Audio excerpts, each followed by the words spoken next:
Parfois, j'ai des pensées de peur, jugement, échec, rejet. Quels sont tes conseils méditatifs au sujet de la peur? Et la pleine conscience m'a fait découvrir qu'il y a beaucoup de colère en moi. As-tu des conseils pour la contenir au quotidien grâce à la pleine conscience? Ce qui nous ramène à la question des émotions.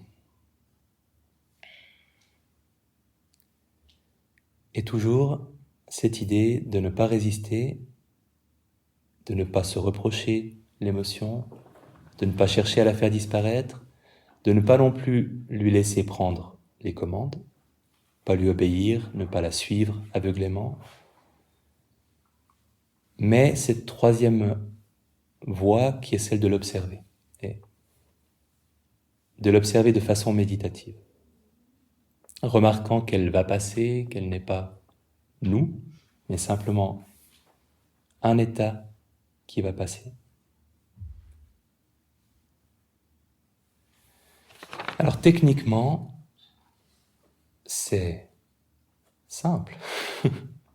C'est la pratique qui est compliquée. La première chose qu'on fait avec une émotion, c'est qu'on prend conscience de sa manifestation dans le corps. Parce que si on veut la saisir au niveau des pensées, on va forcément s'y perdre. On ne peut pas ne pas s'y perdre, surtout si l'émotion est intense ou désagréable.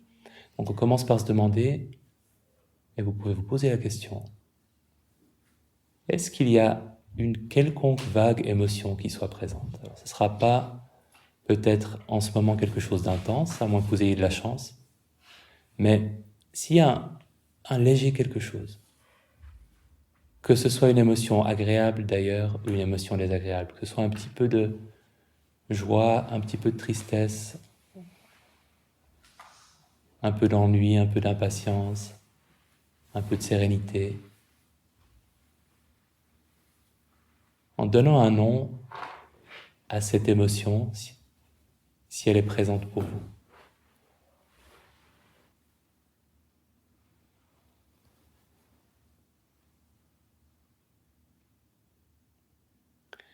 Ok. Et de l'avoir nommé, c'est déjà une première étape pour être en position d'observateur. Et la deuxième étape, probablement que ça ne va pas donner grand-chose, si vous n'avez pas un gros poisson dans votre filet, mais demandez-vous quelles sont les sensations qui correspondent à cette émotion. Comment cette émotion se manifeste-t-elle physiquement dans le corps? À quel endroit et avec quelle sensation?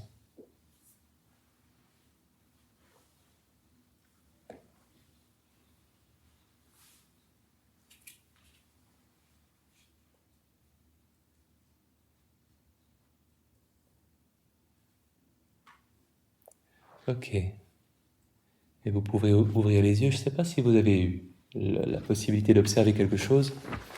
Moi, j'ai senti je ne sais pas comment appeler ça, une très légère, un très léger stress de la personne qui est en train de parler, qui pourrait dire des bêtises, qui pourrait répondre à côté à une question. Pas intense, mais présent, une activation liée à la situation dans laquelle je suis en ce moment.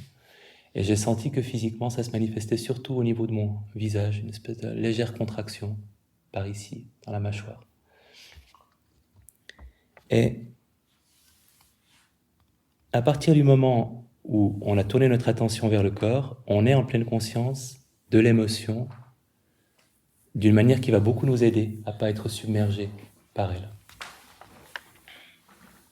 Parce que le corps ne rumine pas, donc toutes les ruminations cessent quand on se focalise sur ce qui se passe dans le corps. Et l'intéressant, c'est qu'ensuite elles reviennent. Donc si vous gardez conscience de ce qui se passe dans le corps en lien avec une émotion, et que vous faites de ces sensations physiques l'objet de votre méditation, après un petit moment, vous aurez peut-être une pensée ou une autre, une de ces pensées de rumination autour de l'émotion qui vont arriver.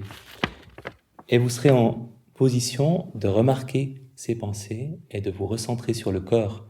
Et vous pouvez vivre toute cette émotion uniquement au travers de ce qui se passe physiquement. Et ne vous intéressez que le temps de les reconnaître aux pensées qui surviennent. C'est la façon la plus confortable de vivre une émotion désagréable. Maintenant, parfois, on ressent le besoin de s'éloigner de l'émotion, de porter notre attention sur autre chose. C'est pour ça que dans l'exercice qu'on fait sur le stress dans le cours, on commence par nommer l'émotion, ensuite on prend conscience des sensations dans le corps qui lui correspondent, et ensuite on se focalise sur la respiration un moment. Et parfois on ressent le besoin de penser à autre chose parce que l'émotion est intense et qu'elle continue de nous submerger, de dépasser notre capacité de l'observer en pleine conscience finalement, et on a besoin de penser à autre chose.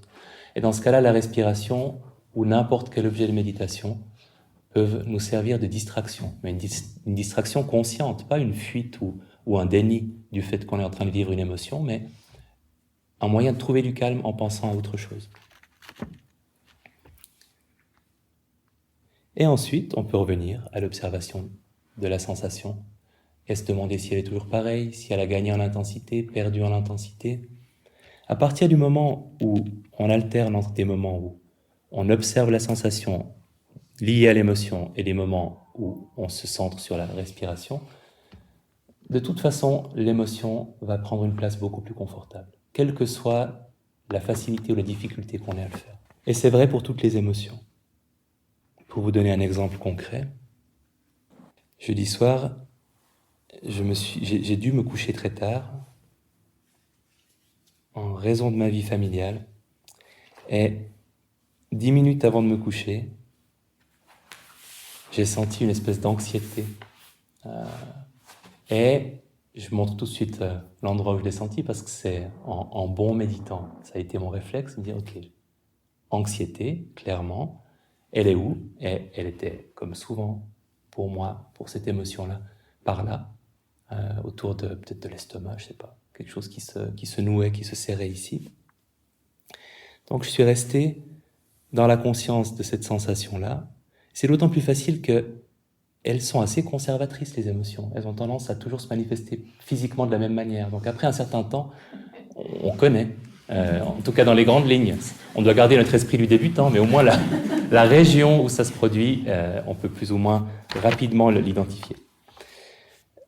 Et je suis resté avec cette sensation qui était assez forte, et j'ai fait l'effort de me centrer uniquement sur la sensation et de laisser le blabla de côté. Seulement, après un certain temps, il y a une petite voix qui a dit « Dis donc, tu enseignes la méditation et tu n'es même pas capable de ne pas être anxieux à la veille de partir faire une retraite de 3 jours ?» Je me suis recentré sur les sensations liées à l'anxiété dans la région de l'estomac. Et un peu plus tard, ah oui, j'ai eu celle-là. Mais tu vois, tu devrais peut-être quand même te demander qu'est-ce que ça veut dire de ressentir cette anxiété juste avant de partir enseigner. Est-ce qu'il y a quelque chose à comprendre sur toi? Je suis revenu aux sensations dans la région de l'estomac, qui continue à être assez intense. Et puis, après un petit moment, alors vraiment, je suis désolé de ce qui t'arrive.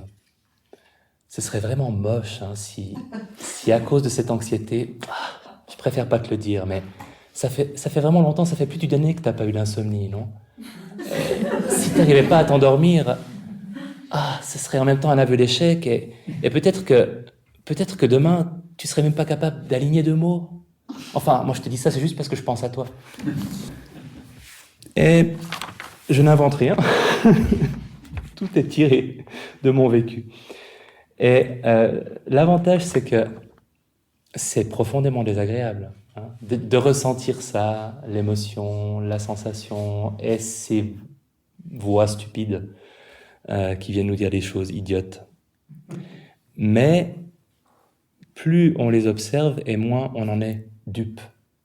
Et il y a vraiment, après un certain temps, pas forcément... souvent, il y a vraiment un changement dans l'intensité de l'émotion, je dirais le plus souvent. Et le plus souvent même assez rapidement. Mais parfois, c'est pas le cas, et c'est ce qui m'est arrivé, parce que je pense qu'il fallait que je me mette au lit pour que ça puisse s'apaiser. C'est resté présent, mais j'étais dans un état, ok, il y a de l'anxiété, elle est toujours là. Les petites voix s'étaient tues parce que je les avais identifiées et que je les prenais plus au sérieux de les avoir observées en tant que simple pensée. Et finalement, je pouvais être un Pierre anxieux, mais tranquille de l'être, autant qu'on puisse l'être, acceptant que cette anxiété faisait partie du jeu et qu'elle ferait partie du jeu encore un petit moment, et qu'elle n'était pas inadéquate compte tenu des circonstances, et que je pouvais être avec elle. Et c'est complètement différent quand on est dans cet état-là, avec une émotion, même si elle persiste, ou quand on est toujours en guerre contre elle. C'est pas aussi confortable que si elle avait disparu ou si elle s'était atténuée, mais ça reste tout à fait confortable. Et par la suite, elle a diminué. J'ai peu dormi parce que je me suis couché tard, mais je me suis endormi finalement assez rapidement euh, avec mon truc habituel qui est de choisir de méditer toute la nuit. Quand je sens qu'il y a un risque d'insomnie, je décide de méditer toute la nuit et de ne pas dormir. Et même si je me trompe pas complètement moi-même, en tout cas, j'ai la conviction que de méditer toute la nuit serait pas tellement moins agréable que de dormir toute la nuit et me reposerait pas tellement moins. Et cette conviction-là me porte dans ces situations-là parce que je me dis, je ne médite pas pour m'endormir, je médite vraiment pour méditer. Et ça me permet de trouver un état de calme qui autorise le sommeil à s'installer. Donc voilà comment on peut vivre, en tout cas comment je peux vivre une émotion. Et c'est un assez bon exemple parce que elle n'est pas partie. Et on ne fait pas ça pour que les émotions partent, on le fait pour avoir un regard différent sur elles qui nous permette de mieux coexister avec elles et qui ouvre la possibilité qu'elles s'atténuent plus vite.